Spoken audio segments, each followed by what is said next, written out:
Hi, my name is Sarah Bussman. I'm a flute teacher in Durham, North Carolina, and today we're going to be talking about the Fauré Fantasie, which is a 2010 high school all-district piece for flute. We're going to separate this into two videos. The first video, I'm going to play the Andantino movement, which is the beginning to measure 39, and then I'll provide some tips that will help you practice this piece, making it as successful as possible. The second video is going to be the Allegro all the way to the end, so that's measure 40 all the way to the end. I'll play it all the way through, and then we'll do a few more tips. So, let's begin.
So now that we've heard the Andantino movement all the way through from start to finish, let's talk about a few things to help you practice this movement.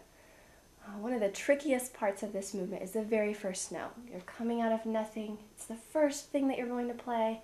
It's piano, and it's on a note that if you're not supported enough, it might drop to a lower octave. So use the measure of rest before you come in to get everything set. Get your breath set, get your embouchure set, and remember that the music's already starting. So it's not like you have to start out of nothing. Envision that music going before you start. Also use that measure to take in a really good breath. And if you're extra nervous, a good trick is to breathe through your nose instead of your mouth. It'll slow down your heart rate, and it might help you be a little bit less nervous. So rather than taking a quick breath, which might lead you to play a little bit louder than you want to, take a really slow breath through your nose.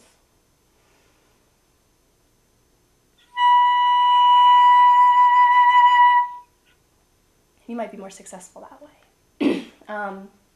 The second section that's a little bit tricky is the espressivo section, which happens in measure 19. Now, this is really low for you to play on flute, so remember, even though the section before it is mezzo piano, you still want to bump up the dynamic there. Otherwise, it might sound too soft compared to everything that came before it. So remember to set your embouchure on that rest and make sure that that low C comes out as loud as you want it to.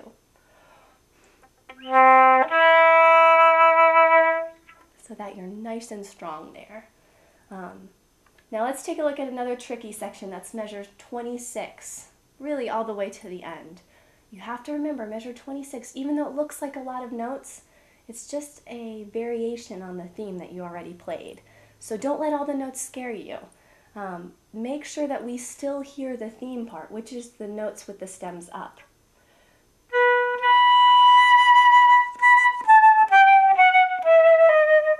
And that's something that we've already played, so it's not that hard. So don't worry so much about the little notes or the notes that are less important than those notes. Make sure we hear those other big notes.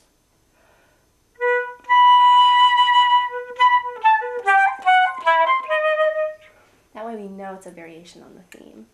And the last tricky thing is the very last note. It doesn't seem that hard compared to all this hard stuff we played beforehand, but if you're like me, you have a tendency to be so excited you got to the last note that you forget to count it. And remember, this is one last note that doesn't have a fermata on it, so you do have to count. 1, 2, 3, 4, 5, 6, 1, 2, 3, off.